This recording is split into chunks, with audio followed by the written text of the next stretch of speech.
अब जरा सोचिए, जब भारत और ऑस्ट्रेलिया मैच खेलते हैं या भारत और पाकिस्तान, तो सिर्फ दो देशों का क्रिकेट मैच नहीं होता। ये दो इकोनॉमीज, दो मार्केट्स, दो इमोशंस की टक्कर होती है। बीसीसीआई को ये बात बहुत पहले समझ आ गई थी और उन्होंने इसे एक बिजनेस बना दिया। बीसीसीआई एक प्राइवेट बॉडी है, सरकारी संस्था नहीं। जी हाँ, ज़्यादातर लोग यही मानते हैं कि बीसीसीआई भारत सरकार के अंतर्गत आता है, लेकिन सच्चाई ये है कि बीसीसीआई एक प्राइवेट नॉन प्रॉफिट सोसाइटी के रूप में तमिलनाडु सोसाइटी रजिस्ट्रेशन एक्ट 1975 के तहत रजिस्टर्ड है। यह भारत सरकार या खेल मंत्रालय के अधीन नहीं आता, यानी इसकी जवाबदेही सीधे जनता या संसद के प्रति नहीं होती। इसका मतलब है कि बीसीसीआई अपने नियम खुद बनाता है और खिलाड़ियों के अनुशासन से लेकर घरेलू टूर्नामेंट की संरचना और यहाँ तक कि पैसे के लेन देन में भी इसे सरकारी दखल नहीं झेलना पड़ता। यही वजह है कि BCCI ICC international cricket council में भी सबसे ज़्यादा प्रभावशाली बोर्ड है, क्योंकि ये न केवल क्रिकेट की ताकत है बल्कि आर्थिक रूप से भी सबसे अमीर संस्था है। जब देश की लगभग हर बड़ी संस्था आरटीआई यानी सूचना के अधिकार के तहत आती है, बीसीसीआई ने लंबे समय तक खुद को इससे बाहर रखने की पूरी कोशिश की है। कई आरटीआई एक्टिविस्ट और सुप्रीम कोर्ट ने यह सवाल उठाए हैं कि बीसीसीआई को क्यों आरटीआई के दायरे में नहीं लाया जा रहा है। आखिर क्रिकेट तो देश का पॉपुलर खेल है और बीसीसीआई पैसे और नीतियां तय करता है, तो जनता को जानकारी क्यों नहीं दी जाती।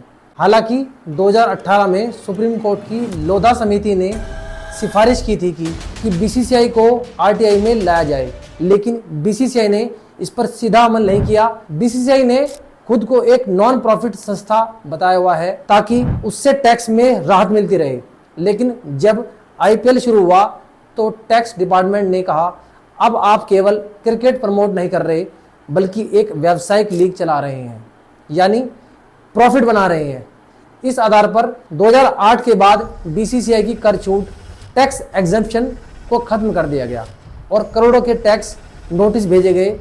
2016 में बीसीसीआई ने टैक्स डिपार्टमेंट को बताया कि उन्होंने आईपीएल से 112 करोड़ रुपए कमाए, लेकिन बाद में सामने आया कि यह कमाई हजारों करोड़ों में थी। बीसीसीआई में अधिकारी चुने जाते हैं, पर ये चुनाव आम चुनाव की तरह पारदर्शी नहीं होते। यहाँ कई बार राजनीतिक पहुंच, कॉर्पोरेट लॉबिंग और राज्य क्रिकेट संघों की जोड़ तोड़ से बड़े पद मिलते हैं।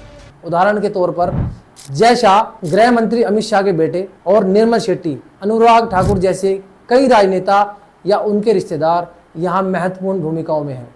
बीसीसीआई अकेला ऐसा बोर्ड है जो आईसीसी की कमाई का लगभग 40% से अधिक हिस्सा देता है, क्योंकि भारत में क्रिकेट का सबसे बड़ा दर्शक वर्ग है। सबसे ज्यादा टीवी राइट्स और डिजिटल व्यूअरशिप भारत से ही आती है, इसलिए आईसीसी को भी अपने फैसलों में बीसीसीआई की मर्जी का ख्याल रखना पड़ता है। 2014 में एक बिग 3 मॉडल लाया गया जिसमें भारत, इंग्लैंड और ऑस्ट्रेलिया को ज्यादा ताकत दी गई। सबसे बड़ा फायदा बीसीसीआई को ही मिला। सरकार का इसमें एक पैसा नहीं लगता, लेकिन आम जनता इसे सरकारी टीम समझती है।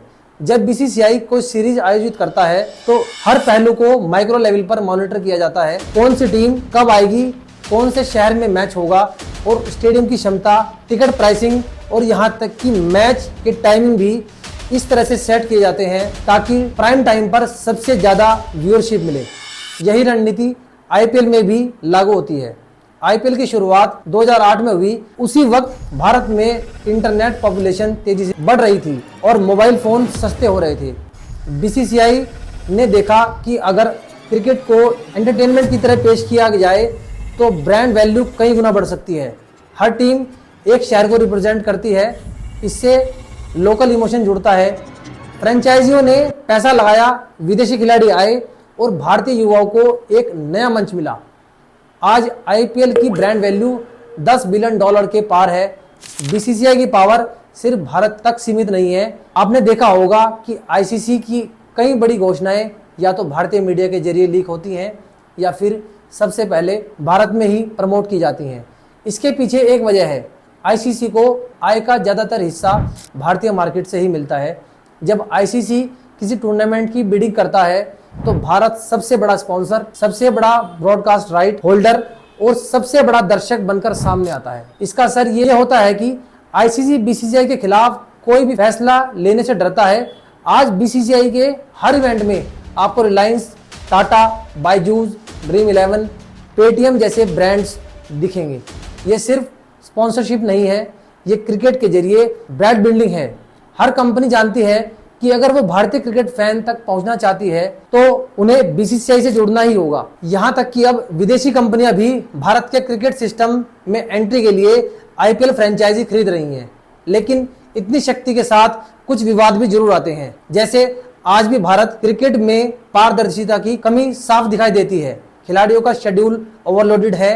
कई बिंदुओं पर घरेलू क्रिकेट को भी उपेक्षा का सामना करना पड़ता है और महिला क्रिकेट को लंबे समय तक प्राथमिकता न देना, ये भी मुद्दे विवादों को जन्म देते हैं। इन मुद्दों को लेकर सुप्रीम कोर्ट ने लोधा समिति नियुक्त की, कुछ रिफॉर्म्स लागू किए, लेकिन बीसीसीआई को पूरी तरह कंट्रोल करना आज भी मुश्किल है। लेकिन इसके बावजूद यह अनडिनाइबल है कि बीसीसीआई आज भारतीय सॉफ्ट पावर का सबसे प्रभावी साधन बन चुका है। बीसीसीआई की सफलता केवल पैसे में नहीं है, बल्कि उस नैरेटिव में है जो उसने दुनिया भर के सामने रखा है कि भारत सिर्फ क्रिकेट खेलता नहीं है, क्रिकेट को चलाता भी है। बीसीसीआई ने साबित किया है कि अगर कोई देश अपने संसाधनों का, अपनी पॉपुलैरिटी का और अपने टैलेंट का सही इस्तेमाल करे तो वह पूरे ग्लोबल सिस्टम को रीडिफाइन कर सकता है। बीसीसीआई आज एक खेल संगठन नहीं, बल्कि एक इकोनॉमिक पावर हाउस है। भारत क्रिकेट का सबसे बड़ा दर्शक है, आईपीएल क्रिकेट का सबसे बड़ा कमाऊ लीग है और बीसीसीआई आज आईसीसी के ज्यादा ताकतवर है। और ये सब मुमकिन हुआ है एक विजन से, एक सिस्टम से और करोड़ों भारतीयों के क्रिकेट के जुनून से। बीसीसीआई सिर्फ एक क्रिकेट बोर्ड नहीं, बल्कि यह एक मिनी कॉर्पोरेट साम्राज्य है। ऐसी और वीडियोस के लिए मुझे फॉलो करें। वंदे मातरम।